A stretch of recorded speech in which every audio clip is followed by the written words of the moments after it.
नमस्कार मित्रांनो, अनुभव स्टडीमध्ये सर्वांचं स्वागत.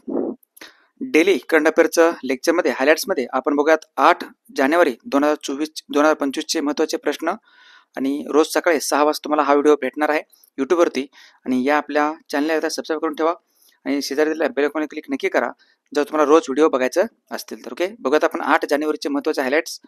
तत्पूर्वी काल तुम्हाला क्वेश्चन विचारलं होतं मी कमेंट बॉक्समध्ये उत्तर सांगा म्हणून, आणि अगदी बऱ्याच जणांनी आन्सर हे करेक्ट दिले येतं. बिहार राज्याचे नवीन राज्यपाल म्हणून खालीपैकी कोणाची नियुक्ती करण्यात आली आहे किंवा कोण बनलेत बिहारचे नवीन राज्यपाल? तर बिहारचे नवीन राज्यपाल बनले त्यांचं नाव आहे आरिफ मोहम्मद खान. पर्याय क्रमांक 3 लक्षात ठेवा, जे पूर्वी केरळ या राज्याचे राज्यपाल होते. ओके, आणि बिहारचे जे पूर्वी राज्यपाल होते राजेंद्र अर्लेकर, हे आता म्हणले तर केरळचे राज्यपाल. हरिबाबा कंबापती हे ओडिसा या राज्याचे राज्यपाल लक्षात ठेवा. आणि मिझोरामचे राज्यपाल पंडित नवीन विजयकुमार सिंग. चला, आणि अशाच प्रकारचं प्रत्येक प्रश्नाचं डिटेलमध्ये विश्लेषण आपण या बॅचमध्ये करत असतो. 49 रुपयाची बॅच आहे ही, डेली करंट अफेअरची बॅच. या अनुभवच्या ॲप्लिकेशनवरती आहेत. जी के आणि जी एस तुमचं पूर्णपणे छान पद्धतीने सुधारतं. जर तुम्हाला हा कोर्स घ्यायचा असेल तर नक्कीच कमेंट बॉक्समध्ये लिंक आहे त्याची, हा कोर्स एकदा नक्कीच घेऊन बघू शकता. ओके, चला, अत्यंत महत्त्वाचे आजचे प्रश्न बघा. नुकतेच देशांतर्गत उड्डाणामध्ये इन फ्लाईट वायफाय इंटरनेट सेवा सुरू करणारी पहिली भारतीय एअरलाइन्स कोणती बनलेली आहे? तर ते एअर इंडिया. लक्षात ठेवा, महत्त्वाचं आहे एअर इंडिया. नुकतेच आलेल्या ADRच्या अहवालानुसार, रिपोर्टनुसार भारतातील सर्वाधिक श्रीमंत मुख्यमंत्री कोण बनले आहेत? त्यांचं नाव आहे एन चंद्रबाबू नायडू, जे की आंध्र प्रदेश राज्याचे मुख्यमंत्री आहेत. नुकतेच FIFA best men's player of the year म्हणून कोणाची घोषणा करण्यात आली 2024 साठी? तर ते येतं विनिसियस ज्युनियर. आणि महिलांमध्ये येतं एताना बोनमती. त्यानंतर WHO द्वारे दरवर्षी कोणता दिवस हा आयुष वैद्यकीय कोडिंग आणि रेकॉर्ड डे म्हणून साजरा करण्यात येणार आहे? तर तो आहे 10 जानेवारी. नुकतेच महिला हॉकी ज्युनियर एशिया कप 2024चे विजेतेपद कोणी पटकावले आहे?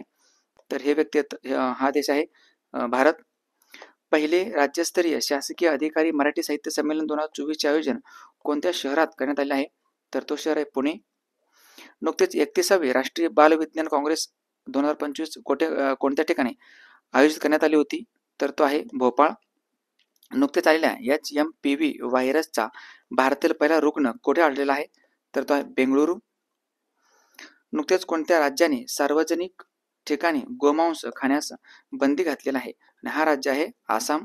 लक्षात ठेवा, हे अशा प्रकारचे प्रश्न अत्यंत महत्त्वाचे प्रश्न होते. चला, आजचा तुमच्यासाठी खास क्वेश्चन, याचा आन्सर मला कमेंट बॉक्समध्ये नक्की द्यायचं आहे. प्रश्न असा आहे, महाराष्ट्राचे मुख्यमंत्री देवेंद्र फडणवीस यांच्या प्रधान सचिवपदी कोणाची नियुक्ती करण्यात आली आहे? ऑप्शन तुमच्यासमोर 4 आहेत: श्रीकर परदेशी, अश्विनी भिडे, संजय सेन आणि रश्मी शुक्ला. आणि अशा प्रकारचे प्रत्येक प्रश्नाचं डिटेलमध्ये विश्लेषण आपण करत असतो. आणि हा जर कोर्स तुम्हाला जर घ्यायचा असेल, हा कोर्स खूप कमी 49 रुपयामध्ये आपला कोर्स आहे. ह्यासोबत तुम्हाला PDF वगैरे सर्व काय भेटत राहतं. ओके, आणि हा जर कोर्स तुम्ही पूर्ण वर्षभराचा एकदमच घेतला तर तुम्हाला 399 रुपये पडेल. आणि संपूर्ण वर्षभरामध्ये तुम्ही हा कोर्स नक्कीच घेऊ शकता. आपलं अनुभवचं ॲप आहे, या ॲपवर तुम्हाला हे भेटून जाणार आहे. ओके, तर याची लिंक कमेंट बॉक्समध्ये दिली आहे. आता एकदा या व्हिडिओला एकदा लाईक करा आणि तुमच्या मित्रांपर्यंत शेअर करा. आणि चॅनलला सबस्क्राईब केल्याशिवाय जायचं नाही. हा आपला इंस्टाग्रामची पेज आहे, ह्याला पण तुम्ही फॉलो करू शकता. टेलिग्राम आहे, टेलिग्राम चॅनलला पण तुम्ही नक्कीच जॉईन करा, ज्या ठिकाणी मी तुम्हाला PDF वगैरे देत असतो. ओके, चला, इथं थांबत आपण भेटत उद्या सकाळच्या नेक्स्ट लेक्चरमध्ये. आणि अत्यंत महत्त्वाचा हा व्हिडिओ ठरलेला आहे. आज तुम्हाला एक महत्त्वाचा व्हिडिओ मी पाठवणार आहे, लक्षात ठेवा. ओके, चला, थँक्यू, धन्यवाद.